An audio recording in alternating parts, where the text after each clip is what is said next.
Have you ever stopped mid-sentence because you suddenly realized you've lived this exact moment before? The same argument, the same sinking feeling. Today, we are diving into Chapter 4 of H. Ghuman's groundbreaking work, and it's going to completely change how you view déjà vu.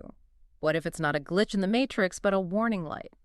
Yeah, and I mean, that unsettling question really fundamentally challenges how we perceive our own timeline. Because H. Gilman's core thesis here proposes something truly radical about the human experience, Mm, which is, well, we live in patterns. right. The events of our lives, the conflicts we find ourselves in, the recurring heartbreaks, the identical workplace dramas where, only the names change. They aren't random acts of fate. They aren't terrible luck. They are repetitions. They are these loops we are actively, if unconsciously, sustaining. And the mission for this deep dive today is to unpack exactly how that loop functions. So we are Yeah. focusing heavily on Ghuman's concept of breaking the cycle from Chapter 4. Right. We need to figure out why we are trapped in these repeating loops to begin with. And more importantly, how to use that eerie, fleeting, almost ghost-like sensation of déjà vu to actually escape them.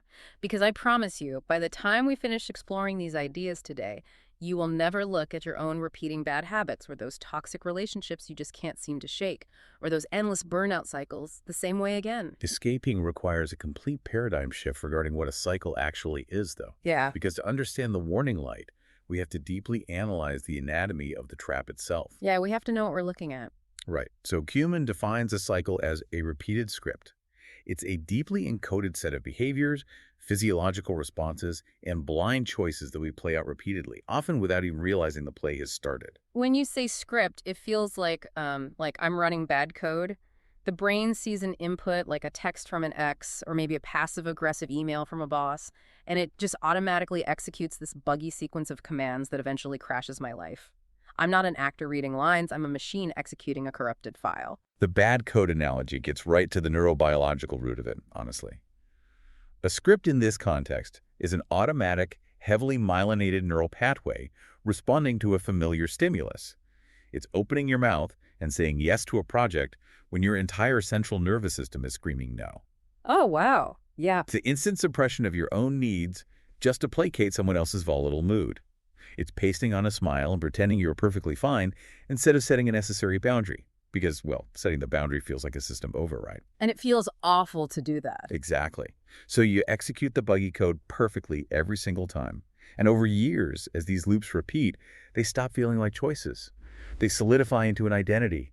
You start telling yourself, well, this is just how my life is, or because I just attract these kinds of people. Right. We resign ourselves to it. We build this entire personal mythology around being a victim of circumstance. We think, I'm just a magnet for narcissists, or I'm just someone who always gets taken advantage of at work. But you're not. Right. Incumen is saying, we aren't cursed by the universe. We're just compiling the same bad code over and over. But wait, if I touch a hot stove, I don't touch it again, my nervous system learns instantly, right? Hot stove equals pain. Avoid the stove. With these emotional cycles, though, I'll touch the hot stove 50 times. Why on earth do we keep executing a script that leads directly to our own suffering? Well, the mechanism behind that apparent paradox really lies in how the human brain processes uncertainty. We tend to assume our primary drive is to seek happiness or, avoid pain. But evolutionary psychology suggests our actual primary drive is to resolve uncertainty. Wait, really? Resolving uncertainty is more important than being happy? Oh, absolutely. The brain is essentially a prediction machine. It expends massive amounts of metabolic energy trying to anticipate what is going to happen next so it can prepare to survive it. Therefore, the brain actually prefers a predictable nightmare over an unpredictable dream. A predictable nightmare over an unpredictable dream. That is, wow, that is horrifyingly accurate. So I'll stay in the burning house because at least I know where the exits are, rather than stepping outside into the dark where there might be wolves. That is a perfect way to put it. Yes. The unknown is treated by the amygdala, which is the brain's threat detection center, as a physiological danger. So let's look at the neuroanatomy for a second. If you make a new choice, even if that choice might logically lead to happiness or peace or a healthier relationship dynamic, the subconscious views that unfamiliar territory as a massive unquantifiable threat. Because it doesn't have the data for it. Right. It doesn't know the rules of a healthy relationship. It doesn't know how to survive a workplace where you actually log off at 5 p.m. and face the silence of your own company. It gravitates right back toward the pain it already knows because it has a master's degree in surviving that specific pain. It knows exactly how to survive the feeling of being used. Exactly. It knows exactly how to survive the crash of burnout. You are, in a very real psychological sense, addicted to familiar pain. Okay, let's unpack this. Because that hits so uncomfortably close to home. We are literally addicted to the certainty of our own misery because we know the floor plan of that particular prison. We know exactly which steps creak. We do. But how do we sustain the illusion? I mean, if I'm actively walking into a prison cell, I have to be lying to myself on some level. And deep down, if we are being totally honest, we already know how these patterns end. You've seen this movie before. You know exactly what the final scene looks like. You are going to feel used, drained, and incredibly angry at yourself for letting it happen again. Right. But the conscious mind cannot handle the cognitive dissonance of knowing a choice will cause devastation and doing it anyway. It would cause a psychological breakdown. Yeah. So it deploys what Ghuman calls sneaky lies. Sneaky lies. Yeah. The brain acts as a defense attorney for your bad habits. It softens the truth to avoid the immediate sharp friction of changing the pattern. You start running internal rationalizations that sound incredibly reasonable in the moment. Like what kind of rationalization? Yeah. Things like, it's not that bad, or maybe they've finally changed, or even if I don't do this, everything will fall apart. And then there's the classic gaslighting of the self, which is, I'm probably just overreacting. It's like sitting on the couch, rewatching the Titanic for the 10th time, and actively hoping the boat misses the iceberg today. We know the ship sinks. We know Jack freezes. But we are actively lying to ourselves, looking for tiny signs that maybe the captain turned the wheel a little earlier this time, all to avoid the friction of just turning off the TV. The Titanic analogy gets us halfway there, Yeah. but it's actually more insidious than that. You weren't just sitting on the couch watching the ship. You were the one steering it, pretending you're just a passenger. Oh, man. That is brutal. It is. That self-deception, that active, desperate willingness to buy into your own rationalizations is exactly how the cycle stays alive. Yeah. You aren't trapped because you lack information. You are trapped because facing the truth in that crucial moment requires an immense amount of emotional energy. It requires friction. And the brain hates friction. Exactly. The brain's default mode network is designed to conserve energy by avoiding friction at all costs. So we are just sleepwalking through these loops, telling ourselves these elaborate fairy tales about how this time will be different while we march ourselves right off the exact same cliff. Pretty much. But if our brains are biologically wired to lie to us, to keep us in this comfortable, predictive loop, how do we ever wake up? If the conscious mind is compromised by these sneaky lies, what is left to warn us? And this feels like the perfect bridge to the absolute centerpiece of Ghuman's work, this revolutionary reframing of déjà vu. Yeah, and to appreciate just how radical Ghuman's perspective is, we really need to contrast it with the standard scientific consensus on déjà vu. Because traditional psychology and neuroscience, specifically when looking at the temporal lobe, explain déjà vu as a minor cognitive glitch. Like a processing error. Right. The prevailing theory involves a disconnect between the rhinal cortex, which signals a feeling of familiarity, and the hippocampus, which is responsible for actually retrieving the memory that justifies that familiarity. So they get out of sync. Yes, your brain processes the present moment slightly out of sync. The rhinal cortex fires, flagging the moment as familiar, but the hippocampus fails to conjure the specific memory. So you are left with this strange, floating sensation of having been here before without any concrete proof. Science treats it as an illusion of memory, a misfiring synapse. A biological hiccup, like static on a radio station. But Ghuman takes that exact same physiological sensation, that specific neurological misfire, and completely elevates it. In the narrative of our lived experiences, this isn't just random static. It is a warning light. It's an alarm bell ringing in the dark. It functions as a psychological and biological stop sign. Ghuman suggests that your deep subconscious, the part of you that logs every betrayal, every burnout, every painful outcome, is violently waving a red flag. It is trying to break through the conscious lies your defense attorney is telling you. Because the subconscious knows better. Yeah, exactly. The subconscious doesn't use words. It uses sensation. Here's where it gets really interesting. It's flagging that you are about to make a similar choice in a similar situation with a similar painful outcome. It's pattern recognition operating faster than conscious thought. It really is. Yeah. And let's ground this in the specific hard-hitting examples Ghuman provides, because they perfectly illustrate how this mechanism operates in daily life. Let's examine the relationship trap first. Oh, the relationship trap is brutal. Okay, picture this scenario. You are sitting on your bed, staring at your phone. You're looking at a text message from someone who has hurt you. Not once, not twice, but let's say 10 times. Right, a deeply entrenched pattern. Exactly. It's the same exact cycle. The explosion, the silence, the slow creeping back in, the grand apologies, the promises of change, and then the inevitable letdown. Your conscious mind, that defense attorney, is right there, feeding you the lines. While they sound really sincere this time, they use the word therapy. People can change. Besides, it would be petty not to reply. It's just coffee. The sneaky lies in action. Yes. You are right on the edge. Your thumbs are hovering over the keyboard, and right before you hit reply, it hits you. That exact hollow sinking sensation in the pit of your stomach. The air in the room feels strange. The overwhelming feeling of, I have been in this exact moment before. And the analysis of that specific physical sensation is where Ghuman's theory really shines. That déjà vu isn't some spooky paranormal precognition. It is your body physically remembering the betrayal before your conscious mind has a chance to finish lying to you about it. The body keeps the score. Always. Your autonomic nervous system recognizes the architecture of the trap. The vagus nerve is activating.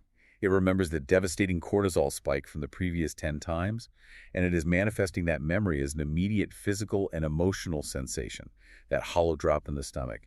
And it's doing it to literally stop your fingers from typing that text. Wait, if the body keeps the score, then the déjà vu is basically my nervous system beating my conscious brain in a foot race. Your own body is staging a physical intervention. That's a great way to look at it, yes. It's trying to intercept the bad code before it executes. That changes everything. What about the career trap, though? Because I know a lot of people listening are nodding along, but maybe their toxic relationship is with their employer. Oh, the career trap operates on the exact same biological mechanism, just Yep. on a different stage with different actors. So imagine the environment. It's Friday at 4:55 p.m. The fluorescent lights are buzzing overhead.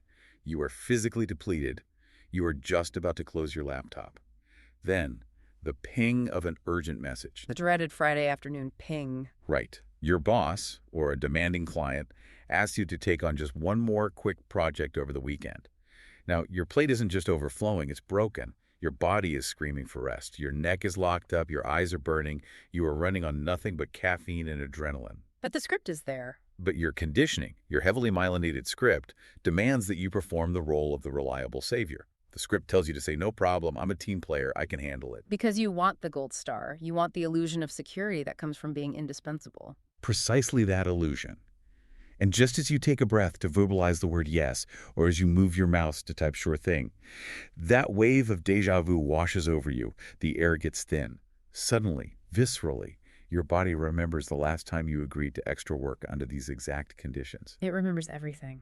It remembers the ruined weekend, the resentment simmering in your chest while everyone else was out living their lives, the sleep deprivation, the time you actually made yourself physically ill because your immune system crashed from the chronic stress. And that wave of familiarity, it's not just a random coincidence that your brain is serving up that specific feeling right at 4:55 p.m. on a Friday. It is your internal alarm system screaming, danger, abort. The sensation is a biological stop sign trying to intercept the word yes before it leaves your lips. It's your future self trying to warn your present self. And recognizing déjà vu as an alarm system fundamentally destabilizes how we view our own history. It forces a radical reassessment of our past mistakes. Because we typically view our past failures, the toxic exes we went back to, the jobs that broke us, as these heavy, shameful chains holding us hostage. We define ourselves by those errors. We beat ourselves up over them constantly. We do. But Harman reframes this entirely through a beautiful overarching concept called the orbit of memory. The orbit of memory. I love this phrasing so much. It sounds incredibly poetic, like celestial mechanics, but it's actually a very rigorous, practical way to look at how life unfolds. It is. If we borrow from celestial mechanics, think of how a comet orbits a star. It travels out into the dark, but it is bound by gravity to return to the same position, crossing the same point in space over a set period of time. Ghuman argues that our unresolved memories, our unhealed traumas, and our repeating situations operate with that same gravitational pull. So they keep coming back around. Yes, but they are not there to trap you. The universe isn't some punitive entity forcing you to suffer the same narcissistic boss or the same unavailable partner over and over again as a punishment. These repeating situations are an orbit designed to present you with new testing grounds. They aren't punishments, they are pop quizzes. Exactly. Every time that familiar situation cycles back around, every time you find yourself staring at that exact same type of manipulative text message or facing that exact same unreasonable demand at work, it is literally time and life asking you a question. It is life pausing the simulation, holding a microphone up to your face and asking, do you want to live this the same way, or are you ready to try something new? Are you ready to try something new? It is the ultimate question of human evolution. The cycle will continue to present itself, the orbit will continue to bring that comet back around until you learn the lesson it is trying to teach you, until you demonstrate that you have acquired the new programming. Okay, that sounds beautiful. Time is asking me a question. But honestly, I'm looking at this practically, and it's incredibly frustrating. Also, Well, that sinking feeling of deja vu, it lasts for, what, 3 seconds? 5 seconds max? My phone is buzzing in my hand. My boss is standing at my desk expecting an answer. My heart is pounding. How am I supposed to answer the universe when I'm just trying to survive a Tuesday afternoon?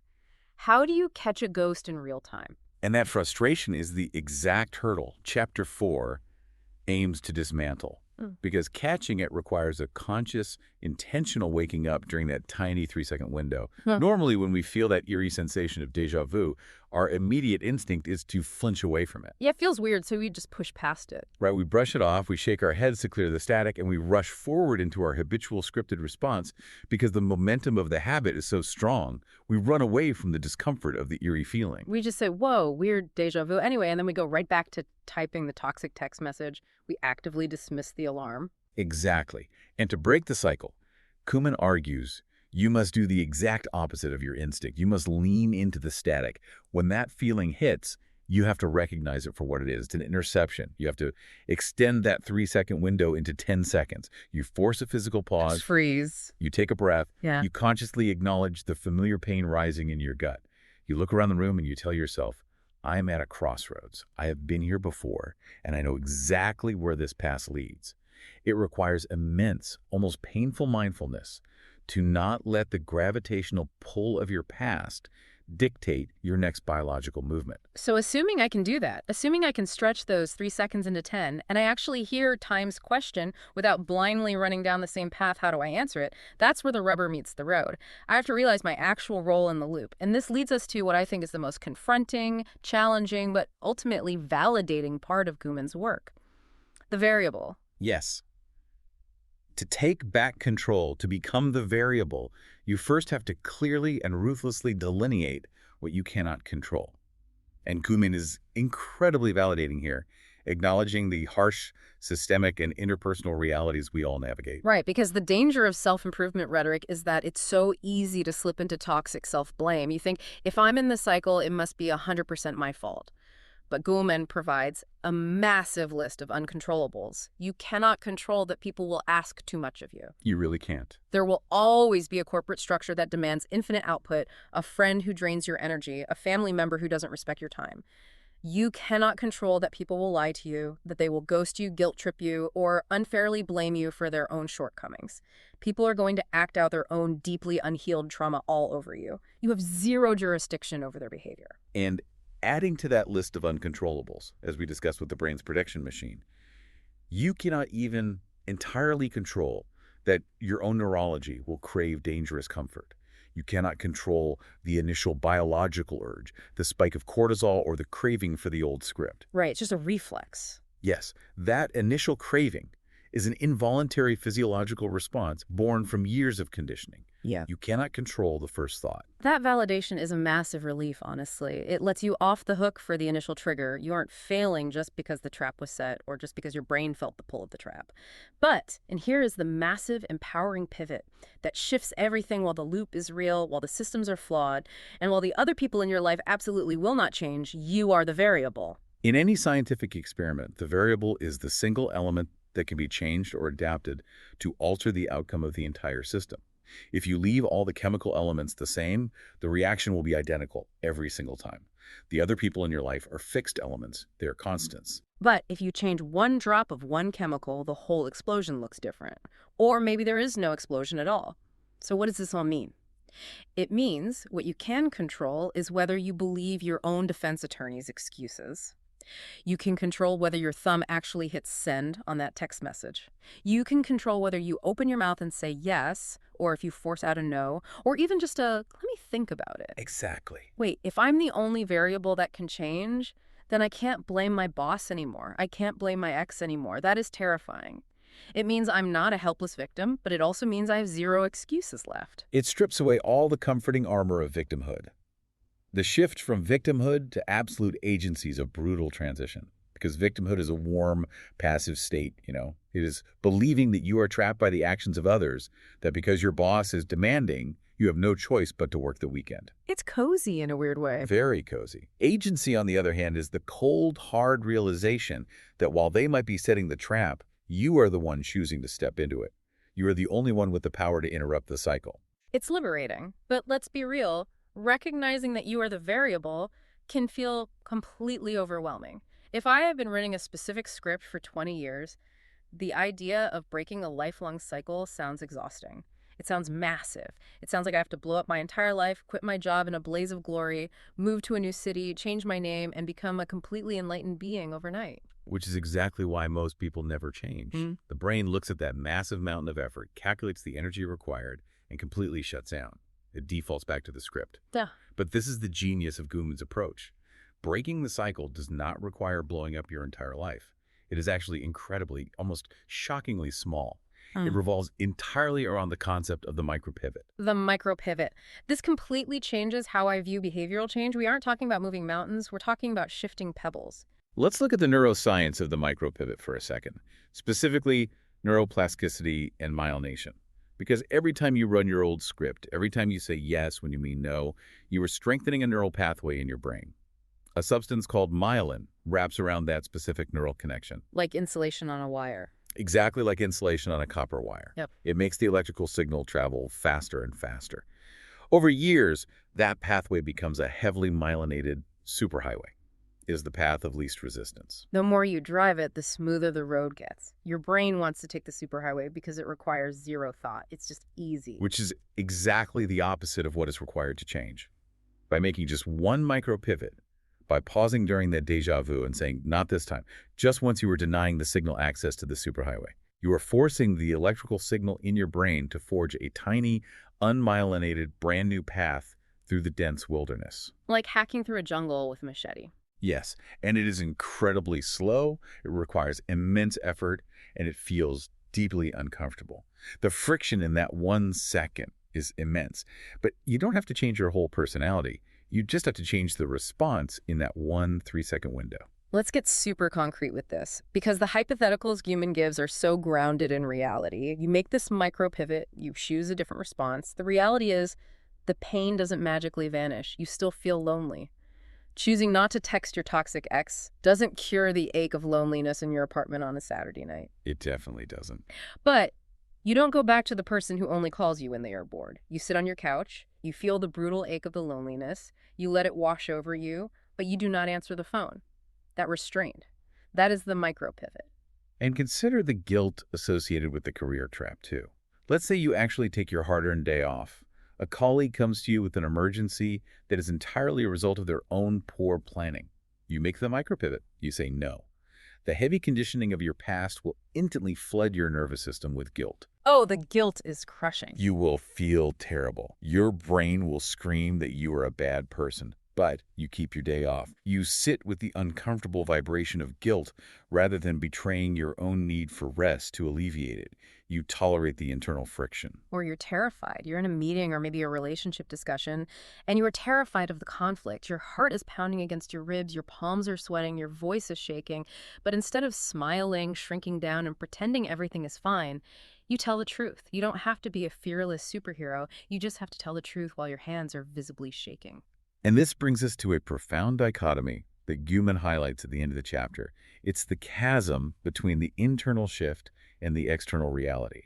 You make this excruciating micro-pivot, you tolerate the biological discomfort, you forge that new neural pathway, and then you look around. And this is the part that I think is the most mind-blowing. You make this massive, Herculean internal effort, you break the cycle, you sweat through the guilt and the fear, and you look around, and absolutely nothing around you has changed yet. You still have the exact same job. You are still dealing with the exact same flawed, frustrating people. You still have the same bills, the same messy apartment, the same problems. Yeah, to the outside observer, your life looks completely identical. The stage hasn't changed. But the pattern inside you has fundamentally shifted. The foundational architecture of your reality has been altered, even if the paint on the walls looks exactly the same. You are no longer executing the bad code. Human uses this incredible musical analogy to explain how this compounding effect works over time. Think of your life as a song. For years, you've been playing this heavy, repetitive, maybe somewhat depressing drum beat. Boom, boom, boom. The cycle. Every time you make a micro pivot, every time you sit with the guilt instead of people pleasing, every time you say not this time, it's like you are changing one single tiny note in a massive symphony. Just one note. At first, to anyone listening, the song still sounds pretty much the same. But the next day, you change another note, and the next week, another. Each small change shifts the underlying rhythm, and slowly, imperceptibly at first, the beat of your life starts to sound completely different. It becomes lighter, it becomes more honest, it actually becomes more like you. It is the relentless accumulation of those micro pivots that eventually rewrites the entire symphony of your existence. You stop being the passive instrument that is simply played by the sheet music of your past traumas, and you step into the role of the composer. The déjà vu stops being a frantic warning light pulling you back from the edge and simply becomes a quiet marker of how far you've traveled from the person you used to be. So the next time that weird, eerie feeling of déjà vu washes over you, don't just brush it off. Pause. Look around. Time is asking you a question. As H. Ghuman writes, do you want to live the same ending again, or are you ready to rewrite the script? The loop is waiting. The choice is yours. We'll see you next time.